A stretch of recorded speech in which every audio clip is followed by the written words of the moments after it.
In the scorching, suffocating heat, the black young man and his friends turn their eyes toward the sea. They watch the white passengers swimming freely and enjoying the water. Seeing this, he can't help but feel upset. On this ship, an unwritten rule states that black people are only allowed to swim on Tuesdays. However, with his stubborn personality, he refuses to accept such a rule. Despite the people around him trying to stop him, he leaps straight from the deck into the sea. And from that moment, the wheel of his fate begins to shift. The commander witnesses the incident and immediately orders his men to drag the young man back on board. But no matter how hard the white sailors try, they still can't catch up to him. In the end, frustrated and exhausted, they give up. No one could have imagined that this young man would later become the best diver in the U.S. Navy and even rise to a high-ranking position in the military. The black young man is named Carl. Since childhood, Carl has lived in a poor family. They were forced to grow barley within the deadline set by the plantation owner. Otherwise, the entire family would starve. Seeing his father's hands rubbed raw and bleeding, Carl begged to help him. But his father simply looked at his own hands and asked his son to make one promise: never live his whole life the way he did. When Carl reminded him that today was the final day of the deadline, despair immediately spread across his father's face. He knew that life had to go on, so he had no choice but to let Carl join the agricultural labor force. When Carl grew up, society was still deeply segregated, and changing one's fate as a black man was harder than reaching the sky. His father believed that joining the Navy might give Carl a chance to escape his circumstances, so he gladly sent him off to become a sailor. Before leaving, Carl told his father that he would come home during leave to help harvest the barley. Hearing this, his father firmly said that he must never come back. He told Carl that once he entered the Navy, he had to give everything he had. He must not lose heart because of anyone, and no matter how much hardship he faced, he couldn't give up. Carl had to push through and never quit. After speaking, his father held back his tears and handed Carl his treasured cassette, engraved with a few letters. At the time, Carl couldn't fully understand its meaning, but he knew it was something his father wanted him to explore for his entire life. Then, his father decisively sent him off to enlist. Carl left his hometown carrying great ambitions. Upon arrival, the commander loudly declared that joining the Navy would bring a bright future. Yet, when he looked at Carl, his eyes were full of mockery. As expected, the earlier promises were lies. Carl was assigned only as a cook for the unit. At that moment, he realized one thing: black men here had only 3 options: work as a cook, serve as attendants for the officers, or be kicked out early. The black men around him were used to this system, but Carl refused to accept his fate. He jumped into the sea and swam,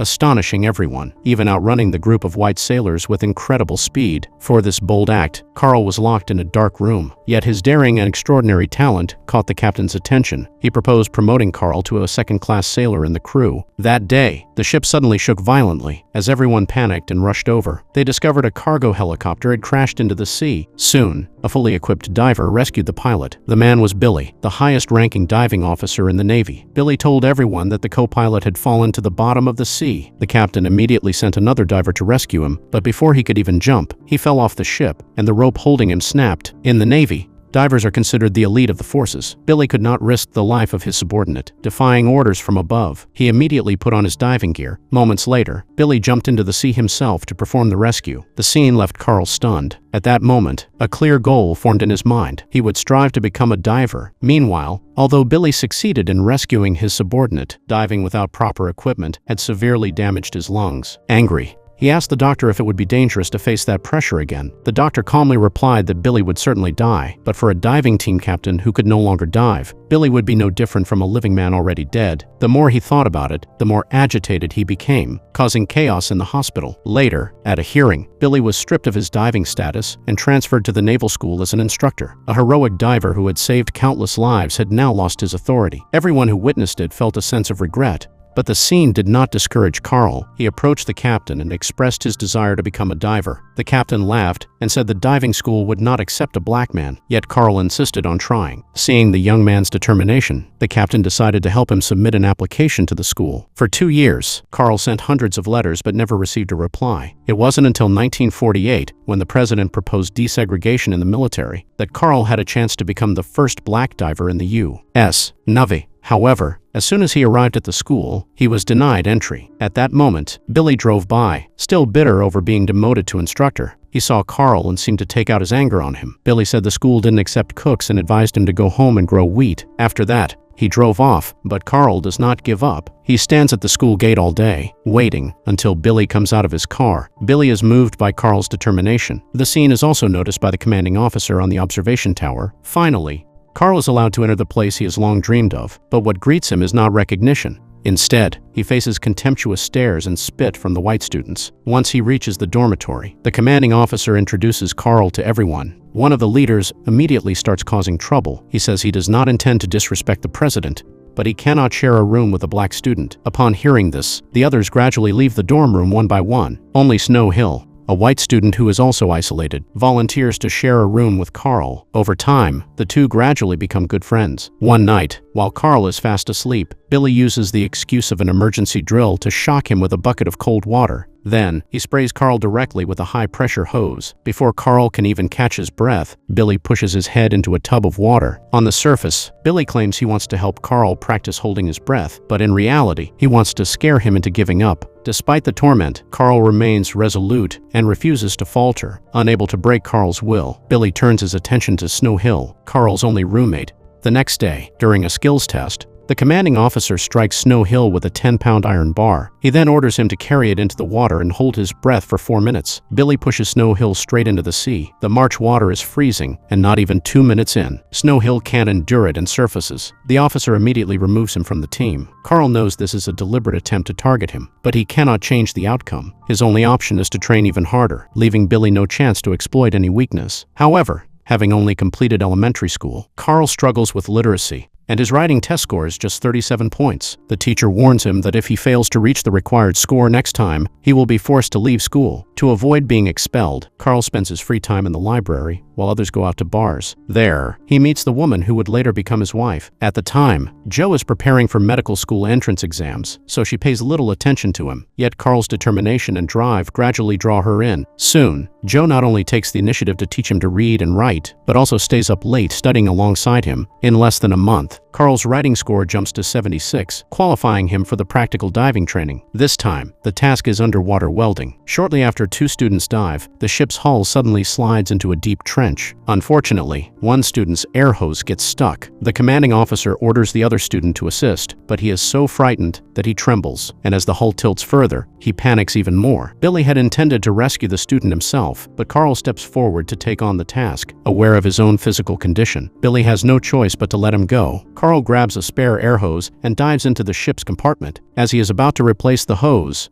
the hull suddenly shakes violently. The other student panics and flees, while the ship continues sliding into the deep trench. Despite the extreme danger, Carl remains calm and ultimately rescues his teammate. Billy watches from above as the white student climbs ashore, abandoning his partner, and can only meet the gaze of his own contempt. Yet when it comes time to award the medal, Billy must give it to the one who left his teammate behind. Everyone knows who truly earned the medal, but they can only remain silent. Only the rescued friend acknowledges Carl with a look of respect. Even though Carl is treated unjustly and robbed of his credit, he maintains his resolve and high determination. He believes that as long as he keeps striving, success will eventually come. Thinking of confiding in his father, Carl calls home, only to learn that his father has passed away from overwork. The news strikes him like lightning, leaving his mind blank and robbing him of his guiding force. In the past, no matter how hard or exhausting life was, just thinking of his father helped Carl push through. But now, he cannot contain the weakness rising within him. For the first time, Carl goes to a naval bar, seeking solace in alcohol, but when the bartender sees he is black, he is told the drinks are all gone. His fellow sailors order him to leave immediately. Billy openly mocks him, saying this is no place for a cook. He even sneers that Carl had only saved one person who had mistaken him for a white man. The commanding officer then boasts about his own achievement. He once held his breath for 5 minutes to save 6 people, earning a pipe from General William S. Sims. Hearing this, Carl does not hesitate. He declares that he is stronger than Billy. His words infuriate the officer. Billy shows open contempt and challenges Carl. If Carl loses, he must leave immediately. If he wins, Billy will allow Snow Hill to return to school. Having been oppressed for so long, Carl immediately accepts. This wager is not only a chance to prove himself, but also a fight against a racially biased fate. As the water rises over their noses, the contest officially begins. All the soldiers cheer for Billy, while simultaneously mocking Carl. 1 minute and 15 seconds pass, and both remain composed, even exchanging challenging glances. By 2 minutes and 25 seconds, their eyes start to show blood vessels. At 3 minutes and 15 seconds, most people would have reached their limit. By now, Neither of them feels comfortable as before. At 4 minutes, the team members sense something is wrong. The commanding officer begins exhaling bubbles, struggling to hold on. While Billy's nose starts bleeding because the wager concerns his honor, he refuses to admit defeat. Finally, a rookie has to remove Billy's mask. The outcome is clear. Rookie Carl defeats the lead diving officer. He also earns the respect of everyone present that day. True to his word, Billy allows Snow Hill to rejoin the training team. But the story does not end there. When the commander learns what happened, he cannot accept that a white man lost to a black man. He scolds the officer and orders Billy to do everything possible to drive Carl away. The commander refuses to allow a black student to graduate from this military school during his tenure, believing it would be an unerasable shame. On the night before the graduation exam, when Carl returns to the dormitory, he finds a note taped above his bed. "Drown the black kid." Billy has been standing there for some time. He warns Carl not to attend the exam and declares that even if he shows up, they will not let him graduate. The commanding officer coldly tells Carl that he will never be treated fairly, and no matter how talented a cook he is, it will be useless. Carl admits the officer is not wrong, but he responds firmly. He may be a foolish black boy from a remote land, he says, but he always strives forward. Billy, on the other hand, is a petty man filled with envy. In a fit of rage, Billy smashes the cassette player, a farewell gift from Carl's father. Carl struggles to contain the fire of anger inside him. The commanding officer notices 4 words carved on the broken pieces. He then picks up a photo of Carl's father and asks what the man had said to make Carl risk everything. Carl replies that his father had told him to become outstanding, and he has done so. The officer's actions are meant to help Carl, knowing the commander would use tricks against him. He earnestly hopes Carl will stay away the next day. But the word, quit, does not exist in Carl's vocabulary. The next morning, he appears boldly in front of everyone. The test that day was not difficult. Trainees only needed to assemble the correct components underwater to pass, and there was no time limit. But failure would erase all of Carl's previous efforts. As the other candidates suit up and prepare to dive, the team onshore drops tool bags one by one. When it is Carl's turn, the cruel commander signals the soldiers to slash his tool bag with knives before throwing it into the sea. The small components immediately scatter to the bottom. Collecting the pieces is already difficult, let alone assembling the full unit. After 1 hour and 37 minutes, the first person completes the task. At 2 hours and 19 minutes, the second finishes. By 4 hours and 9 minutes, the last candidate succeeds, but his spirit is nearly gone from exhaustion. Meanwhile, Carl is still underwater, patiently searching for each piece to assemble his unit. As night falls, the sea grows colder. 8 hours have passed, and Carl is still in the water, shivering all over. Yet he does not allow himself to go ashore before completing his task. The crowd around him grows anxious and larger. Even Billy, who often makes things difficult for him, begins to lose patience. He asks the commander to pull Carl out, but the commander firmly refuses. He wants to use Carl's life as a warning to all black people, not to dream of rising to the status of whites. Helpless, Billy can only return to advise Carl to give up. He warns that if he continues, he may stay at the bottom of the sea forever. Billy urges him not to waste his life here, but Carl insists on his pride. He is Carl, a Navy diver, and he will not abandon his mission. His determination earns the respect of everyone present. After an hour of silence, Billy could no longer let Carl risk his life. He ordered everyone to pull him out. One by one, the comrades ran to help, ignoring the commander's threats to send them all away. At that moment, the commander's authority was defeated by Carl's will and the spirit of camaraderie. Suddenly, the rope on the shore slipped down. The commander ordered the soldiers to pull it up, but the rope was tied to a fully assembled piece of equipment. Trembling, Carl emerged from the water. Everyone was shocked by the sight. He had spent 9 hours, 26 minutes, and 6 seconds submerged. No one knew how he endured that time, and no one could tell whether the pale, bruised face was covered in sweat or tears. Yet Carl's determined gaze remained unchanged. In the end, Carl became the first black graduate of the diving school and earned the respect of Commander Billy. On the day he left the school, he discovered that the cassette player had been repaired long ago. Below the 4 engraved words, the commander had added a sentence: "Sincere effort will be illuminated by ideals." The commander was later dismissed from his training position for disobeying orders. From then on, Billy sank into heavy drinking and debauchery, even becoming an assailant at a party. Many years later, he happened to see Carl on television. He learned that after graduation, Carl had become an official Navy diver. He had married and had children, but his rank had not advanced. The Navy had many white divers, and letting a black man lead a diving team was seen as a disgrace. It was not until 1966 that an opportunity came for Carl. A U.S. B-52 bomber crashed into the sea off the coast of Spain. Before crashing, the crew had dropped 3 one-ton hydrogen bombs into the ocean. One of them drifted into Soviet waters. These were weapons powerful enough to destroy an entire nation. When the Soviet Union learned of it, they immediately sent people to retrieve it. According to international maritime law, a lost hydrogen bomb belongs to the country that finds it first. Faced with the urgent situation, the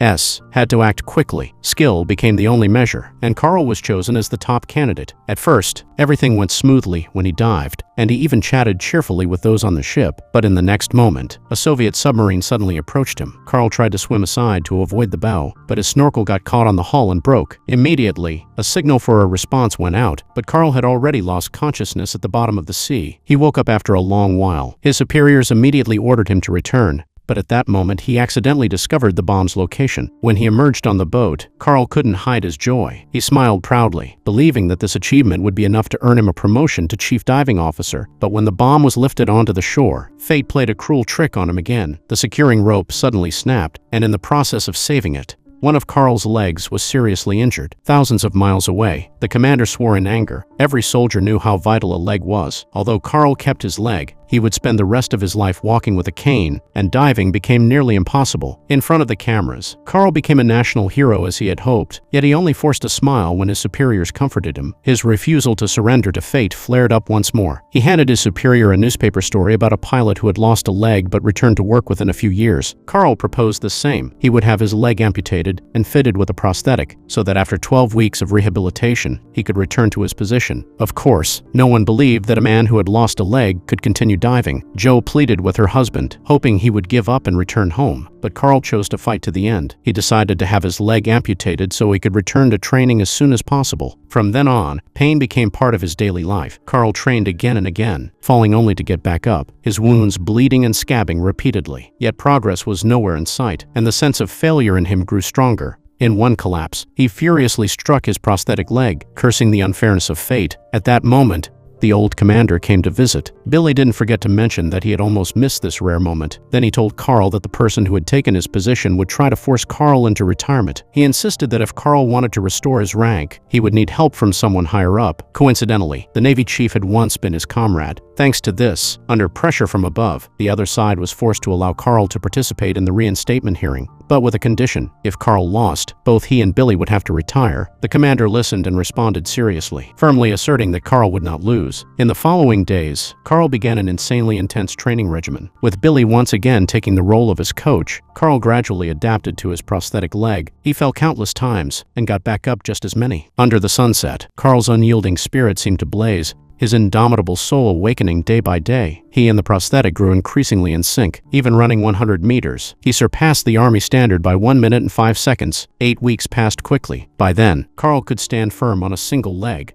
He looked at himself in the mirror, and then at the old cassette player. The engraved words seemed etched deeply into his mind. With the commander by his side, Carl walked resolutely to the hearing, ready once again to challenge an unjust fate. But before he could even enter, Billy was stopped. This time, Carl must face the challenge alone. Before the conference begins, he respectfully greets his superiors. Yet his rival mocks him as old-fashioned, even daring to strike at his deepest vulnerability. He ridicules Carl, nearly 40 years old with a disabled leg, questioning whether he can compare to the young, muscular divers. Carl responds that the real question is whether they can match him. The whole hall bursts into laughter at the officer's expense. Undeterred, the officer immediately orders a newly developed gold-alloy diving suit for the Navy to be brought in. The suit weighs over 150 kilograms. The officer commands Carl to put it on and walk 12 steps, a flawless standard no one has ever achieved. It is clear he wants Carl to realize how hard it would be to back down. Unexpectedly, Carl firmly agrees. He says he can start immediately, having grown used to injustice and always giving his all in every fight.